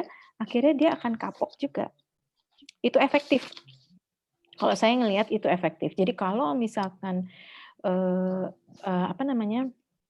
rivalry itu ada di waktu kecil dan tidak terselesaikan sampai mereka tua, mereka akan saling iri. Yang satu kaya, yang satu miskin, ini karena begini saling jelekin. Kakak sama adik kandung itu bertengkar. Benar nggak ibu-ibu? Ibu-ibu yang tahu lah. Kalau mungkin anak-anak muda belum tahu ya, Bu Neng, Bu Nurmala, mungkin Bu Erlin tahu ya, Bu. Itu kakak sama adik berantem udah tua-tua itu banyak di Indonesia. Berebut ini, berebut warisan, berebut tanah. Intinya itu. Berebut waris ibunya, bapaknya. Aduh.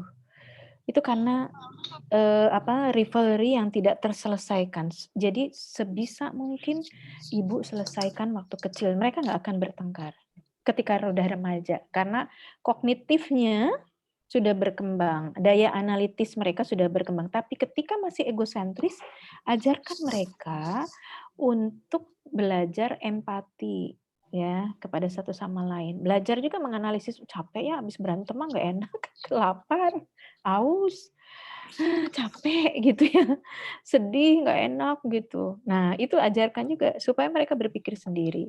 Ya jadi sibling rivalry itu terjadi ya. Persaingan itu terjadi kenapa? Karena sumber daya terbatas. Kalau nggak terbatas mungkin nggak ada rivalry, ya. Tapi ibu cuma satu, sementara semua anak kepingin butuh ibunya. Nah, diperebutkan, akhirnya ada persaingan.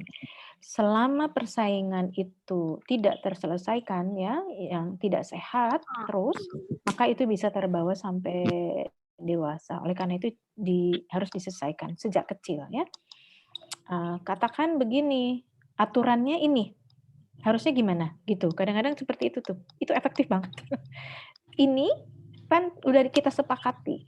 Remote control, hari ini giliran kakak. Kenapa adik bisa begini? Oh ya abisnya aku, biasa kan anak-anak itu bilang, abisnya begini sih kakak, gitu ya. Salah-salahan. Oke, ajarin mereka untuk mengoreksi. Kalau gitu kamu yang minta maaf. Nah gitu ya.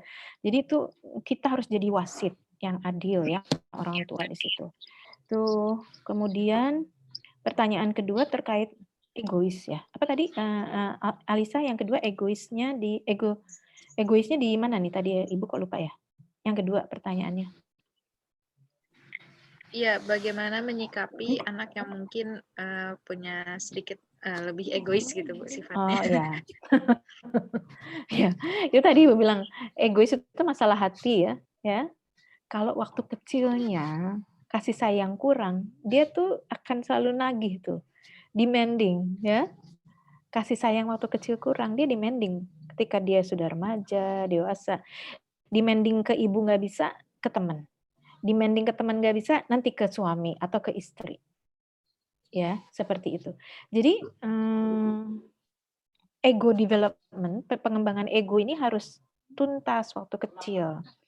Jadi makanya sampai umur 7 tahun anak itu ya, kalau teori ya, 7 tahun anak itu seperti raja. Jadi apa ya, keinginannya tuh diturutin gitu. Seperti raja dan ratu, makanya kalau zaman dulu, aduh raja, ratu, bunda, aduh raja, ratu, aduh pangeran, gitu kan kadang-kadang orang tua zaman dulu ya, kalau zaman saya gitu. Pangeran, dede, gelis, bager gitu, itu kita apa ya, kita puja-puji gitu ya. Tapi udah gede nggak bisa, kita harus koreksi dia, tapi harus kita benerin dia. Tapi waktu kecil tuh keinginannya terpenuhi, kasih sayang, jangan kasar kepada dia, pokoknya penuhin deh keinginan-keinginan anak, sambil dilatih ya, dikoreksi juga, tapi jangan terlalu demanding dari sisi ibunya. Anak masih egonya tuh masih dipenuhin gitu ya. Jadi kalau ingin ini dikasih, ini kan gitu orang tua mengajarkan. Tapi ketika sudah masuk SD, nah dia kan sudah tahu tuh peraturan. Nah, kalau di sekolah nggak bisa begini sayang. Nah, ada peraturan, harus taat sama ibu guru, harus menghormati teman, gitu. Jadi tapi fase egosentrisnya memang sudah hilang. Dan dia sudah dapatkan di rumah waktu dia masih kecil, dia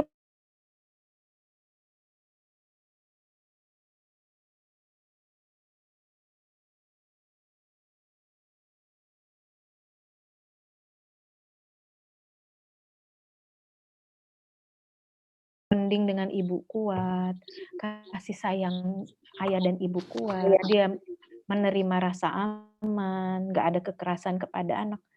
Egoisnya dengan sendirinya akan hilang. Jadi jangan khawatir. Egosentrisme itu akan hilang setelah usianya mestinya normalnya adalah 7 tahun, 9 tahun apalagi 12 tahun apalagi. Tapi kalau ada anak yang masih egosentris di usia remaja dan dewasa, masa kecilnya dipertanyakan.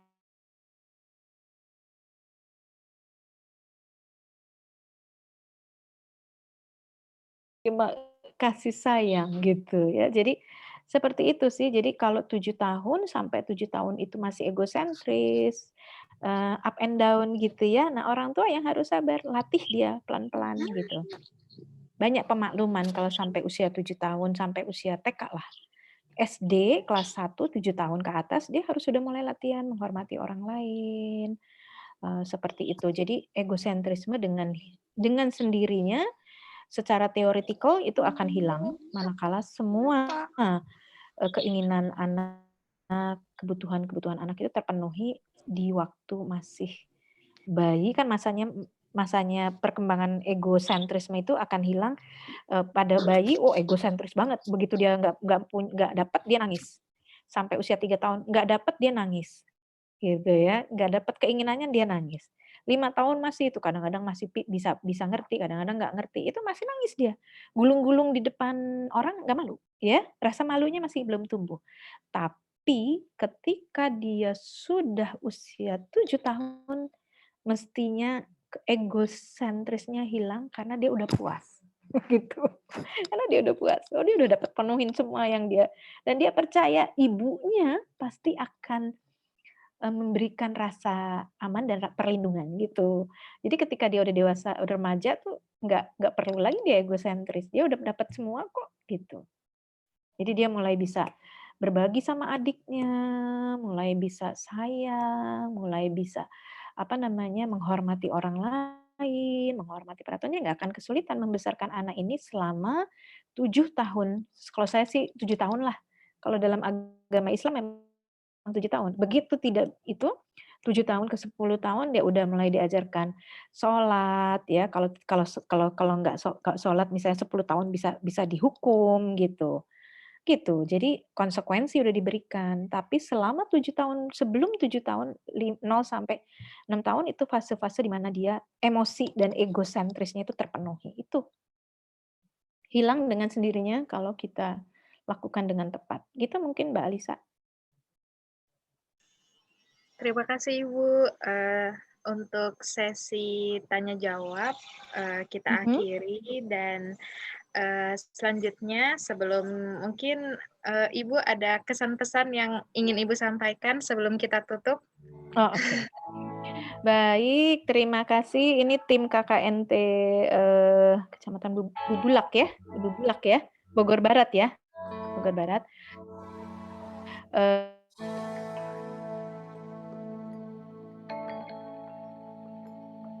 Yang orang tua maupun yang sudah menjadi orang tua itu tetap berikan emosi yang positif kepada anak-anak dengan kasih sayang dan perhatian, ya. Kemudian dengan kedekatan, ya, itu dekat dengan anak sehingga anak merasa aman. Berkomunikasilah dengan anak dan berikan teladan. 4 resep ini kalau Anda lakukan secara konsisten sejak masih kecil anak, mulai dari usia baduta hingga usia prasekolah, insya Allah dia akan menjadi pribadi yang dapat menghargai orang lain, ya, berakhlak mulia dan juga cerdas ya, karena kita membiasakan berkomunikasinya dengan bahasa-bahasa dan emosi yang positif. Mungkin itu ingatlah ya bahwa kasih sayang orang tua akan selalu dikenang oleh anak-anak ya. Itulah tugas kita sebagai umat Nabi Muhammad SAW untuk selalu berkasih sayang dan mengucapkan kata-kata yang baik. Kalau tidak bisa mengucapkan kata-kata yang baik, kata Rasul SAW, diamlah, gitu kan. Jangan ucapkan kata-kata buruk kepada anak atau kamu diam. Jadi kita lebih baik diam kalau kita sedang marah atau orang tua sedang emosi, sehingga anak tidak menerima kata-kata buruk dari kita. Kata-kata pun. Mungkin itu penutup dari Ibu, Mbak Alisa, Mbak Iya, Fitria. Ibu. Semoga Terima kasih. Anda semua bisa menjadi orang tua yang hebat dan orang tua yang dicintai anak-anaknya, insya Allah. Amin. Terlebih dulu menjadi istri yang baik dulu, ya. Siap. Jadi sebelum kita di akhir acara, jadi ini ada persembahan sertifikat buat Ibu. Iya. Sebagai narasumber kami. Terima kasih Ibu sudah menjadi narasumber kami. Sama-sama, Mbak Alisa. Iya Ibu, segenap tim dari KKNT Bogor Kota 12B mengucapkan terima kasih yang sebanyak-banyaknya kepada Ibu yang menjadi narasumber pada hari ini. Sama-sama. Para audiens semuanya, mungkin itu saja yang ingin saya sampaikan. Jadi kita udah masuk sesi akhir pada seminar kali ini. Namun sebelum mungkin saya tutup, kita akan melakukan foto bersama. Silakan para audiens untuk menyalakan videonya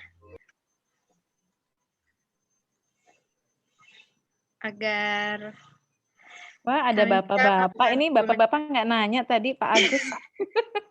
Ya itu yang pertanyaan terakhir itu ada pertanyaan dari Bapak, Ibu. Oh, alhamdulillah. Alhamdulillah. Ya.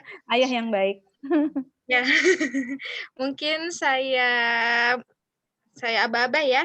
Ya. Ya. 1, 2, 3. Ya, mungkin sekali lagi dengan gaya bebas, silahkan. Para audiens. 1, 2, 3. Ya. Yes. Cukup ya. Oke, baik. Oke. Terima kasih Ibu, terima kasih para audiens yang sudah hadir pada seminar kali ini. Semoga apa yang disampaikan oleh Ibu Tuti dan beserta sharing sessionnya, ilmunya bermanfaat buat kita semua. Baik ya, silakan dibagikan, Mbak Alisa. Ya, baik yang sudah punya anak maupun yang calon. Jadi calon istri dulu dan calon suami. Iya. Ya, oke, sebelum menjadi calon orang tua. Siap Ibu, terima kasih Ibu, terima kasih semuanya. Mungkin saya tutup. Wabillahi taufiq wal hidayah. Wassalamualaikum warahmatullahi wabarakatuh. Waalaikumsalam warahmatullahi wabarakatuh. Izin live ya semua. Iya Ibu.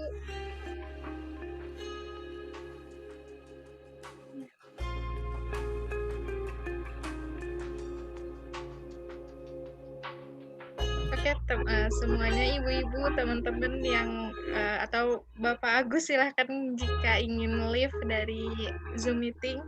Terima kasih atas partisipasinya.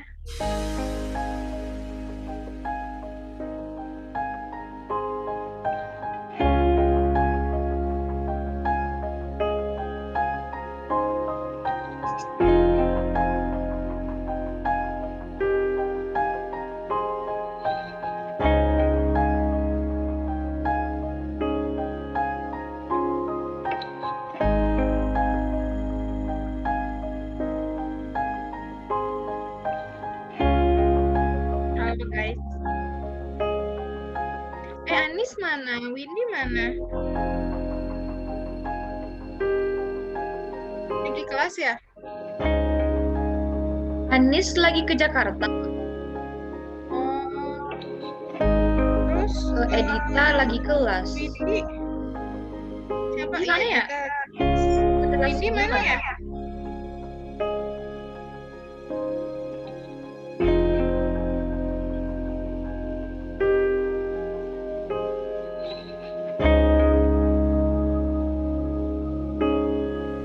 Reza, kamu nggak di asrama ya?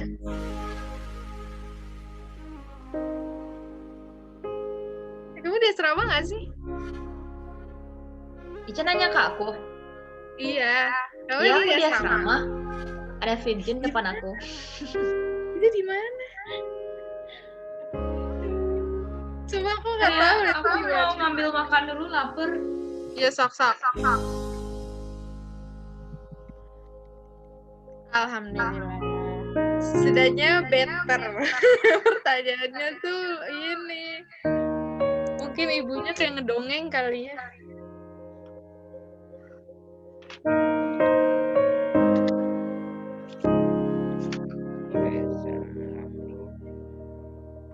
Jadi eval hari ini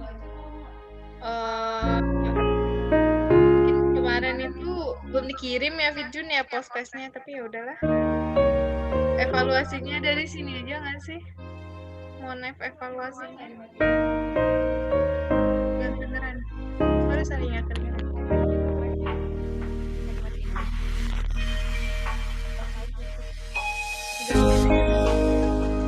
Kamu masih di mute.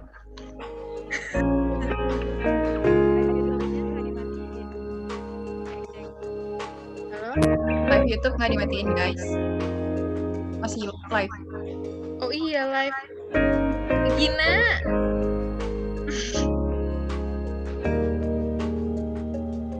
Gue nggak host lagi, gue udah nggak host lagi. Itu siapa yang live YouTube?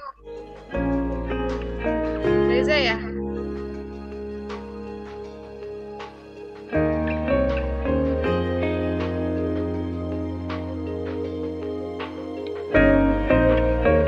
Musiknya gede banget, sumpah kecilin dong.